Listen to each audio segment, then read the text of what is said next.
Hello friends, Namaskar, this is Sanjay. Welcome to part 23 of this video series, and the title of this video is Factors Contributing to Learning, Personal and Environmental. If you look at the official CTET syllabus, then this is the 23rd and the last topic.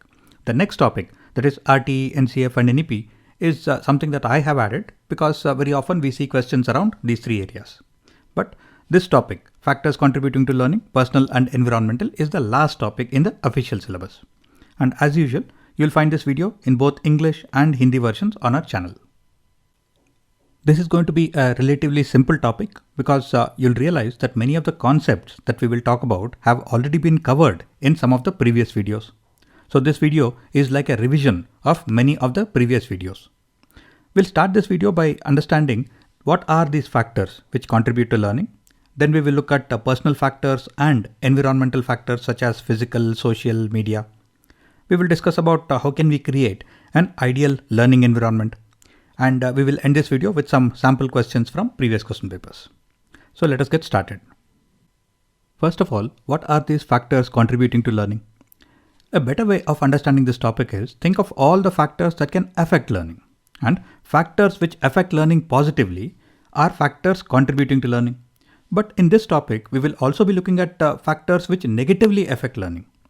Now, factors such as weather, the curriculum, course material, books, the school infrastructure and facilities, the family, the social background, cultural background, the teacher's personality and teaching methodologies, influence of friends, peers, classmates. So all such factors can affect learning positively or negatively. So in this topic, we will be looking at many factors which affect learning either directly or indirectly.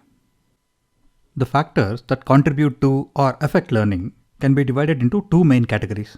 There are personal factors and environmental factors. Personal factors are internal factors. These are all inside us, whereas environmental factors are external factors. These are external or outside influences. Now, environmental factors can be further divided into three main categories. There are social factors, which are people related, and there are physical factors, which are other factors which are not people related. And then there is media as well. Now, media is a mix of both people and other factors. In the next few slides, let us take a detailed look at each of these different categories of factors that affect or contribute to learning. Let us start with the personal factors. Now, these personal factors are internal factors. These come from within us. Now, if you look at this list, all of these are concepts that we have discussed in some of the previous videos. Now, age and maturation will definitely affect learning because when a person becomes a little older and becomes a little mature, they probably take learning a little more seriously and will pay a lot more attention to what is being taught in the classroom. Health of the learner definitely affects learning. Intelligence will affect how fast the learner can pick up something, understand something. And emotional status, interest, aptitude, attitude, heredity are all factors that we have discussed previously. And in one of the recent videos, we also spoke about how motivation, that is intrinsic and extrinsic motivation, is also very, very important for learning. Therefore, these are all personal factors, that is internal factors which contribute or affect learning to a large extent. Moving on to the environmental factors, that is the external factors. First, let us talk about the physical factors. Now, natural surroundings plays a very important role in the comfort of the learner. If the weather is too hot or the weather is too cold, then the learner will be too distracted, and that might affect the learning process. And the school environment, such as what kind of infrastructure is there, what kind of facilities are there, will also definitely affect the learning process. And situational factors, such as what is the learner's current situation, that definitely affects learning. And learning resources, this might be books or this might be other teaching material. So these also affect learning to a certain extent. So these are the physical factors or the other factors. And in environmental factors, we also have social factors, that is people related factors. Now, we discussed previously that family plays a very important role in the learning process. What kind of encouragement the family gives, what kind of environment the family provides. So that is very, very critical in the learning process. And if you remember Vygotsky's theory, then social factors and cultural factors are also very important in the cognitive development and also in the learning process. And the teacher, that is the personality of the teacher, the kind of teaching methodology that is used, and the kind of relationship that the teacher has with the students, all of these play a very important role in the learning process. So these are social factors. The third category in environmental or external factors is media. And in media, we have people related factors and other factors as well, because through media, we interact with people and we also interact with other content. Now, media grabs our attention, it shapes our opinion, right? It plays with our emotions. Therefore, media plays a very, very important role in the learning process. It can be traditional media such as the print media, or it can be normal websites, or it can be social media where we are actively interacting with other people. So media these days plays a very, very important role in the learning process, especially since all learners are always connected through our phones, through our laptops, through our desktops, through our tablets. So we are living in a connected world. So among all the environmental factors, probably media has the most immediate impact in the learning process. And finally, how can we create an ideal learning environment? In theory, this is very simple because we already know that there are several factors that can affect the learner and the learning process as well. These can be personal factors, natural, physical, teacher-related, content, process, social, cultural, or media-related factors. And we know that all of these factors can affect the learning and the learner in a positive way or in a negative way.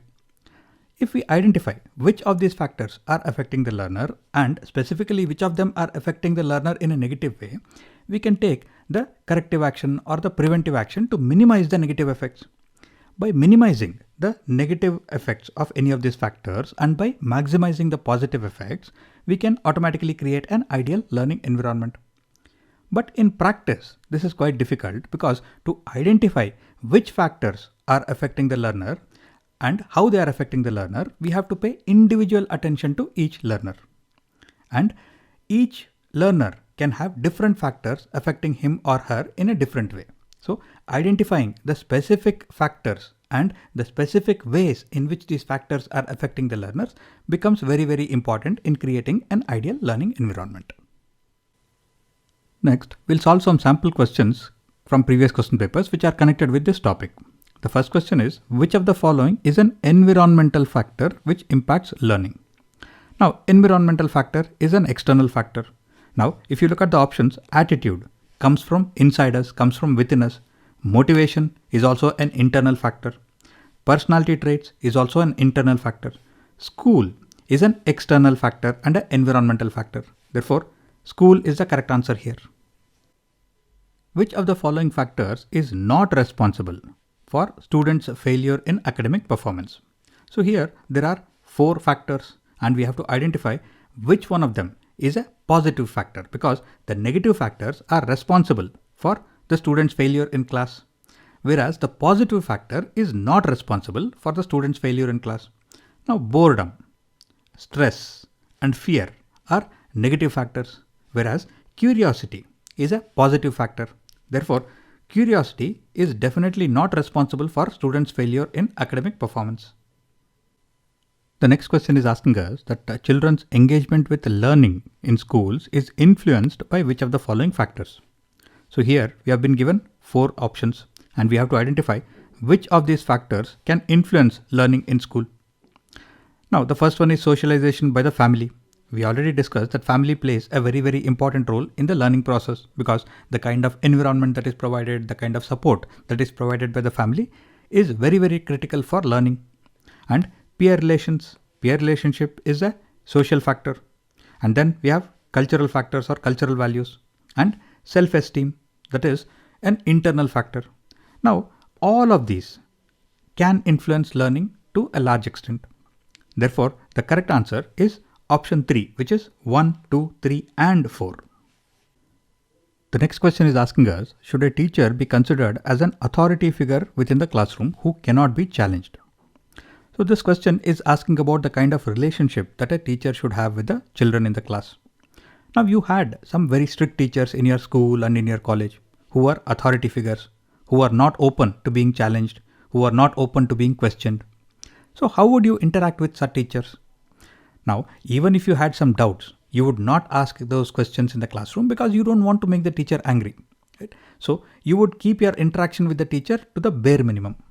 So if a teacher is an authority figure who is not open to being challenged, who is not open to being questioned, then students will be afraid to ask questions. And if students have some basic doubts about the concepts that they are learning in the classroom, they will not ask any questions. So if they have misunderstood something, or if they have some gaps in their understanding, they will continue with that. And that is definitely not good for the teaching learning process. Therefore, should a teacher be considered as an authority figure who cannot be challenged? No, because students are afraid to ask questions from such teachers, which results in lack of conceptual clarity. So option 3 is the correct answer. And with that, we come to the end of this video. If you have any questions or feedback, please put them in the comment section below. And I will see you again very soon in the next video of this series. Till then, take care, stay safe.